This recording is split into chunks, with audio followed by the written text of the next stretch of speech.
नमस्कार दोस्तों, मैं डॉक्टर शारदा दुर्वांकुर पंचकर्म और निसंतानता केंद्र में आपका स्वागत है।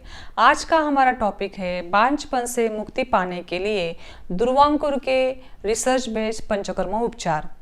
जब पेशेंट क्लिनिक में आते हैं तो उनको बहुत सी शंकाएं होती है कि पंचकर्म उपचार पद्धति कैसे लाभदायक है निसंतानता के लिए। तो निसंतानता के दो मुख्य कारण हैं, एक जो है वो है हार्मोनल इनबैलेंस और सेकंड जो है वो रिप्रोडक्टिव सिस्टम में अगर कुछ उसके रचना में आपकी विकृति हो तो उससे भी आपको निसंतानता हो सकती है। तो जब पहला जो मेन कारण है कि हार्मोनल इनबैलेंस, उसके ऊपर पंचकर्म चिकित्सा बहुत ही लाभदायक है और सेकंड जो है रिप्रोडक्टिव ऑर्गन में कुछ प्रॉब्लम है तो उसके लिए भी हमारा उत्तर बस्ती ट्रीटमेंट बहुत लाभदायी होता है आपके लिए। तो हम पहला देखेंगे, क्योंकि उत्तर बस्ती ये पंचकर्म में नहीं आता है तो पंचकर्म के उपकर्म में उत्तर बस्ती की ट्रीटमेंट आती है, उसके लिए हम अलग सा वीडियो बनाएंगे। आज का जो मेन टॉपिक है पंचकर्म, तो उसका हम देखेंगे अभी क्या क्या हम पंचकर्म करते हैं। तो पंचकर्म पांच होते हैं, जैसे कि वमन, विरेचन, बस्ती, नस्य, रक्त मोक्षण। ये जो 5 कर्म है उनके पहले हमें पूर्व कर्म करना पड़ता है, जैसे कि अभ्यंगम है यानी कि स्नेहन और स्वेदन यानी कि स्टीम, मेडिकेटेड स्टीम। अभ्यंगम मतलब जो मेडिकेटेड ऑयल रहता है वो हम आपके शरीर को लगाते हैं, उसका मसाज करते हैं। उससे क्या होता है कि जो आपके शरीर के दोष है वो दोष हम पेट में लाते हैं। उसके बाद हम स्टीम देते हैं, जैसे कि मेडिकेटेड स्टीम, उसको हम बोलते हैं स्वेदन। उससे आपके जो टॉक्सिन्स है वो थोड़े से जो अगर कहाँ पे चिपके हुए रहते हैं शरीर में, जैसे कि जॉइंट में चिपके हुए होते हैं, मसल्स में होते हैं, पेट में होते हैं, तो उसको हम थोड़ा सा पतला करते हैं और वो पेट में लाते हैं। इसको बोलते हैं पूर्व कर्म। ये सब पंचकर्म के पहले ये पूर्व कर्म करना जरूरी रहता है। फिर उसके बाद स्नेहपान रहता है। स्नेहपान से क्या होता है कि जो अपना मेडिकेटेड घी लेते हैं, समझो कि आज आपने 10 ml लिया, कल 20 ml, परसों 30 ml, ऐसे स्नेहपान रहता है।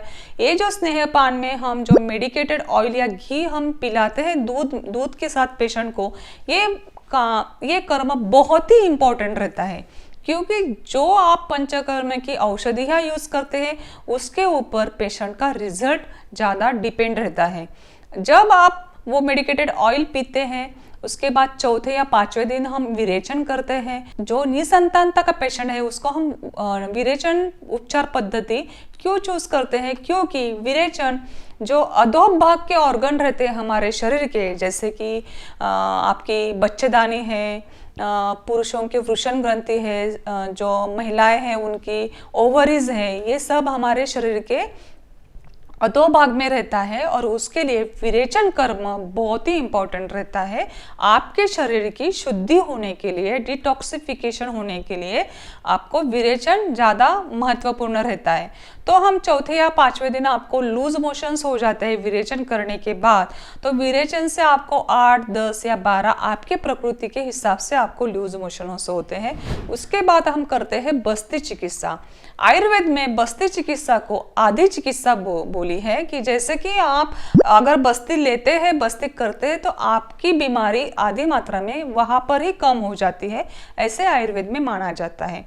तो बस्ती भी बहुत ही इंपॉर्टेंट रहता है, जैसे कि योग बस्ती, जिनका बार बार एबॉर्शन होता है, रिकरेंट एबॉर्शंस होते हैं, उनके लिए आपके बच्चेदानी को ताकत देने के लिए, वहाँ का न्यूट्रिशन अच्छा होने के लिए, बच्चे का न्यूट्रिशन अच्छा होने के लिए, आपका कैल्शियम बढ़ाने के लिए, आपकी हार्मोन्स लेवल नॉर्मल होने के लिए आपको बस्ती ट्रीटमेंट बहुत ही लाभदायी ठहरती है। उसके बाद रहता है रक्त मोक्षण, कि जो आपका ब्लड सर्कुलेशन अच्छा होने के लिए, नया सेल्स डेवलप करने के लिए हम रक्त मोक्षण करते हैं। वो सिरिंज से करते हैं, 10 to 20 cc हम ब्लड निकालते हैं। ऐसा कुछ नहीं कि आपको जलोका ही चाहिए रक्त मोक्षण करने के लिए, आपको सिरिंज के द्वारा भी हम रक्त मोक्षण कर सकते हैं। और एक बहुत ही इंपॉर्टेंट है नस्य कर्म।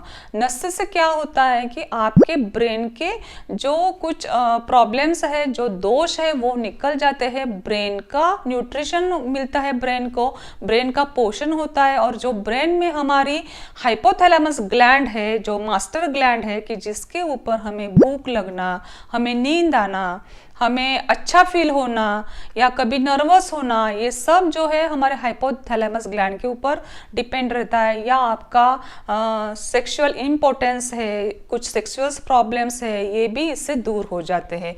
तो नस्य से डायरेक्टली हम जो नाक में मेडिकेटेड ऑयल की बूंद डालते हैं तो वो हाइपोथैलेमस को स्टिमुलेट करता है, तो फिर हाइपोथैलेमस ग्लैंड पिट्यूटरी ग्लैंड को स्टिमुलेट करता है, तो फिर pituitary gland FSH, LH, prolactin ये हार्मोन्स तैयार करता है।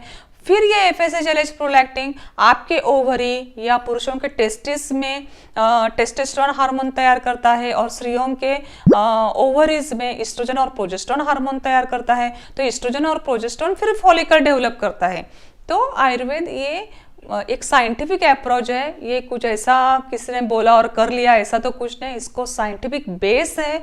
इसमें आपकी जो बीमारी है, निसंतानता है, ये जड़ से उखड़ जाएगी। आपकी जो बीमारी है ये 100% रूट कॉज पे ये पंचकर्म उपचार पद्धति लाभदायी ठहरती है। 100% रूट कॉज निकल जाता है। मैंने ऐसे कितने मेरे पास ऐसे पेशेंट हैं कि उनको पहले बार निसंतानता के लिए उन्होंने ट्रीटमेंट लिया और दूसरी बार वो डायरेक्टली प्रेग्नेंट रह गए, कंसीव हो गए। दूसरी बार उनको ट्रीटमेंट लेने की जरूरत नहीं पड़ी क्योंकि उनका जो रूट कॉज था वो पंचकर्म उपचार पद्धति से वहीं पे हमने काम किया, रूट कॉज उसका निकल गया और फिर वो डायरेक्टली रोग मुक्त हो गए और उनको अच्छी संतान मिल गई। तो मैं आप सभी को रिक्वेस्ट करूंगी कि आयुर्वेद शास्त्र में खाली निसंतानता के लिए पंचकर्म बोला है, ऐसा नहीं है।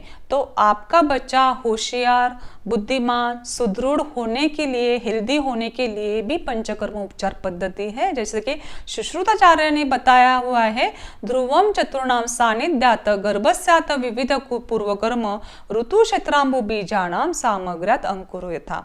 जैसे कि अच्छी फसल आने के लिए हम देखते हैं कि वहाँ पे सनराइज कितना है, पानी कितना है, वो सब देखे, योग्य ऋतु है क्या, ये सब देखे हमारा जो फार्मर है वो वहाँ पे पेड़ लगाता है, बीज लगाता है। वैसे ही अगर हमें अच्छा बच्चा चाहिए, होशियार चाहिए, सुदृढ़ चाहिए, तो उसके लिए पंचकर्म करके आपकी हेल्थ की हम फिजिकली एंड मेंटली ऑल्सो हम आपके सेहत का ख्याल रखते हैं। और तो ऐसे शरीर में जो अपना बच्चा है, जो आपका फॉलिकल और स्पर्म अच्छी तरह से डेवलप हो जाएगा और उससे एक होशियार बच्चा आपको मिलेगा।